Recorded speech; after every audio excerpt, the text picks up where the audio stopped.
Nothing beats that feeling when you wake up and you're in high school and you wake up on a random Tuesday, have no clue what the weather's gonna be like. You open up your curtain right as you wake up, you see fucking snow outside. That was one of the greatest feelings you can ever feel. You walk out of your room, you ask your mom, "Hey, I feel like I'm a little late for school. Is there school today?" And she says no. You're fucking hip hip hooraying right now. Even the night before, when you had that feeling, when you had to watch the news and you had to wait for your school to come on the bottom, it was a different experience when it was snow days. Now I work a 9 to 5 and I have to go to work when it fucking snows outside. I'm not gonna hit the camera again. I don't want to break it, but it's so annoying. There's gonna be one of the biggest snowstorms in like 20 years right now for the East Coast. And you know what my job says? You know what my job says? My job says, hey, we gave you a laptop. You can work remote. Anyway, this guy has more information about the snowstorm, so let's get right into it. It's Wednesday, January 21st, 2026, and here is your afternoon or evening update on this historic winter storm that's on the way. Let's start off by talking about the 12Z Euro, which held on to the northward trend. So that's what I want to start off with today is we've still got this critical shift to the north. Yesterday, we were talking about this storm being about 150 miles farther south than what we think it will be now. The north shift has maintained itself. This means that the ice storm situation has gotten a lot worse for a lot more people, and the heavy snow situation has moved up into some areas that maybe weren't expecting so much. However, I still want to stress that we're still far enough out to where things could change back, but this is where we are now. By Saturday, January 24th at 10 a.m., we're going to have heavy snow in southwest Missouri. Okay, we're also going to have heavy icing happening in the Red River Valley over towards Little Rock, and Dallas is going to be right on the line between rain and snow and freezing rain here. I do believe that if it's just 1 degree colder in Dallas than what we think right now, we could have a pretty serious freezing rain situation on. You know what's so funny? You're moving down to the south thinking that you're never gonna like experience cold weather again, and then some shit like this happens. It's just snowing outside. Like, dude, it's been freezing in Florida recently. Like, imagine you're retiring, you're old, you used to live in New York your entire life, and now you want to go to Florida because it's nice out there. Guess what? It's fucking freezing there. That's why I hate the cold. Man, I don't know if I can do it. I don't know. It hurts my joints. My key fob doesn't work with opening my car. So I can't press the unlock button, so I always need to open up that joint, pull out the key, and open up my car. Guess what? That shit gets freezing when it gets under 20 degrees. And I can't do anything about it. I have to walk outside with a boiling cup of water, pour it on there, and open up my door. I don't think I've ever had more of a humbling experience at work. Our hands in Dallas. So don't let your guard down in Dallas. You're still definitely in the crosshairs of a potentially damaging ice storm. You're definitely going to be having that mixed precipitation by Sunday, January 25th at 4 a.m. But look at this. It goes all the way up into Tennessee, Kentucky, North Carolina, South Carolina. And then we've got that heavy snow band up here in portions of the Ohio River Valley, now moving over into the Mid-Atlantic and Northeast. Let's keep this going. That warm sector is robust. We literally could have rain making it all the way up into Kentucky, where just yesterday we were looking at potentially an all-snow 2-foot event in southeast Kentucky. Now it looks like there's a pretty good chance the warm nose is going to creep up far enough to actually bring rainfall to this area, which is Yeah, okay, I'm not going to say where I live. I don't want to share that with the internet. I'm right in the fucking middle of the snow right now. I'm knee deep in the snow. Blah, blah, blah, blah, blah. I don't want to shovel anymore. That's my main thing. I don't want to shovel anymore. I'm 21 years old. I have to shovel. You know how annoying that is? My dad, he's older. He does labor for a living. His body's breaking down. I don't blame him. I don't want him to shovel. That hurts himself. Then I am the only man or boy in the house, and I have to shovel. I loved when I was like 12 years old, when I was like a little baby boy, and they'd be like, "Oh, Vincent, you're fine. You don't gotta shovel. You're so young." I miss those days. Now it's like, oh, You gotta get out there before it gets too bad, and you go shovel like 9 a.m. and then it's gonna snow the entire fucking day, and then you gotta go back out there. You gotta clean up all the cars. You gotta shovel your driveway. Thank God I don't have a big driveway. Oh my lordy lord! Thank God I do not have a big driveway. If my driveway holds 2 cars and it's like yay big, thank God, because I would not be able to do that shit. I think the most annoying part for me is definitely cleaning the cars, and it's gonna be freezing the next day. So hey, if any of you guys want to shovel my driveway and make me not want to like not have to do it, hit me up. Pretty incredible. It's not very uncommon that we see these northward shifts. It's not very common that we see the waffling back and forth with the models, but this is a pretty dramatic shift. I've got a feeling, though, that I'm going to come back on here tomorrow and be like, oh, wait, guys, it shifted back the other way. I just don't know how much it's going to shift back. Dude, I would love to be a meteorologist. I know a lot of shit goes into it, and it's way more complex than the finished product that we see, but they're always fucking wrong.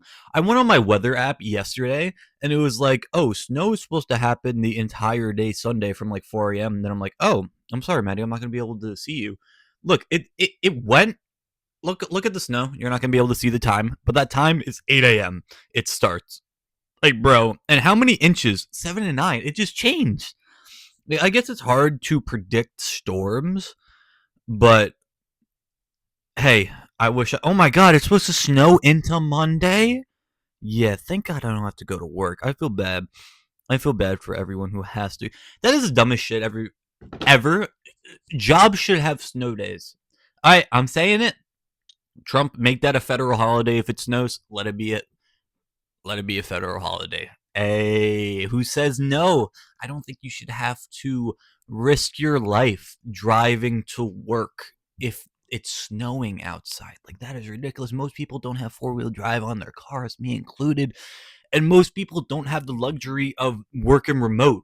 Like, that is a luxury. Most people can't do that. Don't make them come into work. That's fucking ridiculous.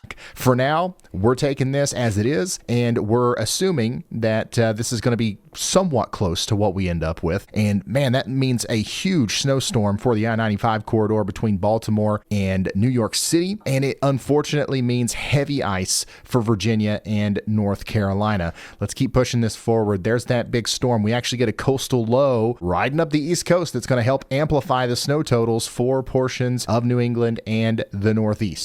All right, let's jump into talking about the forecast that genuinely concerns me. I still think we've got a potentially catastrophic ice storm on our hands from North Texas through Arkansas and into Tennessee, and then potentially also over in the Appalachian Mountains in Georgia, South Carolina, and North Carolina. The Weather Prediction Center is now actually explicitly warning about ice accretion over 1 inch in some spots, which would be absolutely destructive to power infrastructure. The bullseye for this ice threat includes the I-35 corridor near Dallas-Fort Worth, extending northeast along I-30 and I-40 into Memphis and Nashville. And I explained this in the earlier video, but the reason why we're having such a daggone problem with ice is because of the way that this storm is set up. We've got so much cold air coming out of the north. Don't get me wrong, we've got ample amounts of cold air, but it's shallow. It doesn't go very high up in the sky. It's kind of just like creeping over the United States. And this shallow layer of cold air down near the surface is going to be very cold. But what's above that is some pretty warm air from the Gulf. So, Do y'all want to move to California? Dude, the only thing I'm learning from this is that California's fucking chilling. Oh my lordy lord. They have not received any cold air. Like I was saying before in the video, imagine going to Texas to live in warm weather.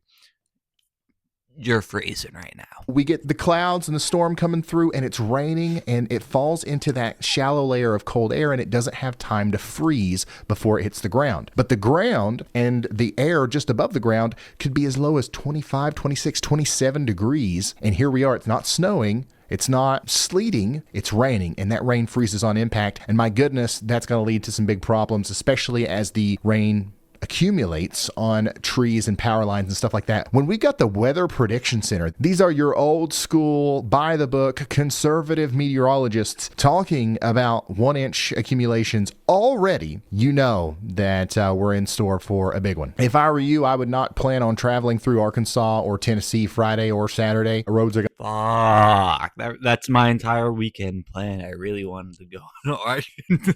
I'm kidding. I am kind of excited. I'm not going to lie. I'm not excited to shovel, as you guys know. Excited to watch some football. And to be forced to stay inside and watch the AFC and NFC championship, I'm not too mad about it. Maybe I'll throw on a Lego. Maybe I'll build my bonsai tree I got for Christmas. It might be a fun day. going to be impassable in a lot of these areas. And while we still don't know exactly where the heaviest ice totals will be, I really do think that this little corridor right in here is going to be a sweet spot for some bad problems with ice. This includes Memphis. This might include all the way up there to Jackson, Tennessee. This definitely includes Little Rock and Point South, and maybe even up there around Texarkana. So that is a place where if you haven't started preparing for multiple days without power, you're behind and you need to start preparing now. Another area would be over here, especially around Asheville, North Carolina. It looks like there's going to be less freezing rain over here, but it doesn't take as much to cause problems over here because we have more trees. A lot of our infrastructure is strung up through the hills, and whenever you have a half-inch of ice come through, even if that's all we get, that's going to bring down a bunch of vegetation onto power lines, and it's going to cause a bunch of problems. So make sure you're prepared as well. And then everywhere in between, while it doesn't look like the majority of the state of Kentucky, for example, is in the crosshairs or the highest threat area, there's going to be some places that end up with some decent ice accumulations and power outages. So if you're highlighted in pink at all on this map, you should be taking preparations. Bro, why'd you have to say that? And I would hate to be freezing and no power. That fucking sucks. Holy shit. What do you even do at that point? Bundle up? Jeez, I really hope that doesn't happen to me. Jeez. And getting ready for some sort of an ice storm. All right, let's take a look at the latest snowfall totals from the National Blend of Models. We're still talking about a bunch of snow over here between Oklahoma City and Wichita, Kansas. Anywhere from 8 to 12 inches of snow is going to be possible over here. I think 8 to 10 inches is going to be possible in Amarillo. Wichita Falls, you're probably a little bit too far south to get in on the big part of the snow, but I still think 3 or 4 inches is going to be possible. 2 inches in Dallas, but remember, everybody on this fringe area, the transition zone, is going to be fair game for a catastrophic ice storm. Just north of that, though, in Bentonville, Arkansas, we're talking about 8 inches. I think that sounds pretty realistic. There is going to be a connecting band, though, that the models haven't figured out yet. You see how we got this huge blob of, over a foot of snow? You guys want to take a random guess where I live? Yeah, I don't know. This might be the last video you see from me for a while. That is upsetting.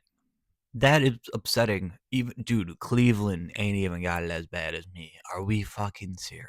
Snow over here. We've got another little bullseye back here. There will be a connection, and there's going to be a thin area that likely gets over a foot of snow that goes through here, but we don't know exactly where that is yet. It could include St. Louis. It could include Jonesboro or anywhere in between, okay? And the reason I bring that up right now is because it also could include Bentonville or Springfield, but 8 inches of accumulation is going to be possible. Nashville, you're unfortunately getting more into the ice side of things. Yesterday, we were talking about over a foot of snow potentially. Now we're talking about more warm air moving into the picture and ice being a bigger problem. Snow is less of a concern at this point, but we're still 3. Hey, I guess if I had to pick, if I wanted to be snow everywhere, ice everywhere, I guess snow.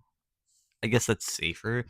But dude, it's like picking your poison. Both of them suck. 3 days out. We're 4 days out. So things could come back tomorrow. But right now, anywhere between 5 and 8 inches of snow is going to be possible between Nashville and Clarksville, with ice problems on top of that. So that's going to be a mess. Lexington still looks like around a foot. Pikeville over here in my neck of the woods, 8 inches, 10 inches in Cincinnati. And then things get a little crazy over here in the Mid-Atlantic and Northeast. We're talking about a foot of snow or more from Richmond all the way up to Boston, back to Williamsport, 10 inches in Pittsburgh. I think this might be a little bit too big of an area. I definitely think we're going to have a swath of 12 to 18 inches of snow over here on the East Coast. I just don't know if it will be this large. So get ready for more than a foot of snow, I think, in Washington, D.C., Philadelphia, New York, Boston. But Williamsport, Harrisburg, a little bit farther inland, I'm not completely sold that we'll be dealing with this much snow that far back. I could be wrong, but right now, let's not account for this huge area of high snow totals and just kind of shrink it down in our minds a little bit. If this continues to show up,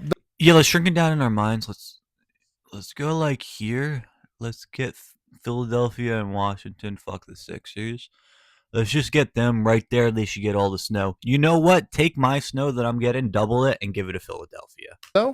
we will certainly let you know. Once again, I'm going to be doing 2 videos a day, trying to keep you updated on the latest as we go forward. And yes, I know we got a lot of people watching in Asheville, Charlotte, and Raleigh, all the way down into portions of South Carolina as well. It looks like North Carolina, the big snow is not going to happen. The recent models show ice being a much bigger problem in North Carolina. Now, the farther north you are, the more snow that you could potentially get in on. Raleigh to Greensboro, we're talking about 2 to 4 inches. Up here, just north of Winston-Salem, there's going to be a couple places that could potentially get 6 inches of snow, but your all's biggest problem is unfortunately going to be the ice. And I want to mention again that the engine driving this entire historic event is a crazy high pressure system that's coming out of Canada, and it's dropping literally the North Pole onto the United States. Thanks a lot, Canada. Like, goddamn. Like, I thought we were chill. What the fuck happened?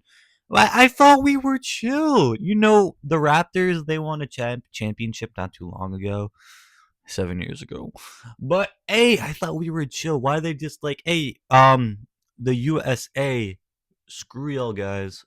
Here's some cold weather. Like, what? I thought we were boys. And it's acting like a bulldozer pushing this cold air over the Gulf. And this cold air is going to be sticking around for a while. I've mentioned this in the past 2 or 3 videos, but it's going to be colder than it has been in over a decade for a lot of places after this storm goes by. And it's not like the next day it's going to get better. It's not even like the next 2 or 3 days it's going to get better. This cold that's going to be coming in after the storm has staying power. It could be several days before a lot of people, even in the South, get back above freezing.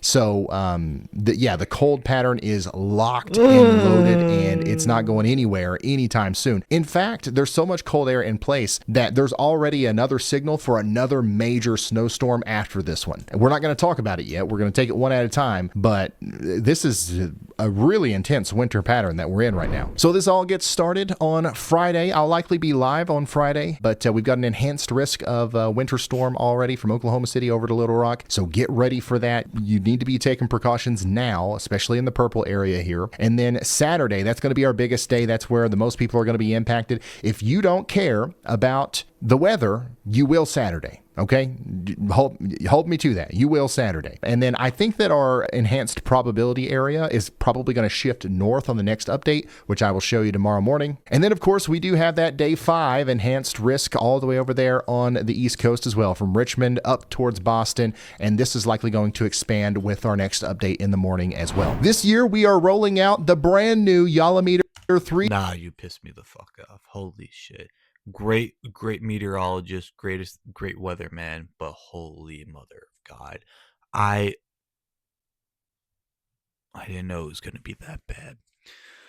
Okay, hope you guys enjoyed the video. Go show this guy Ryan Hall some love. Hopefully y'all see me in the next video. All right.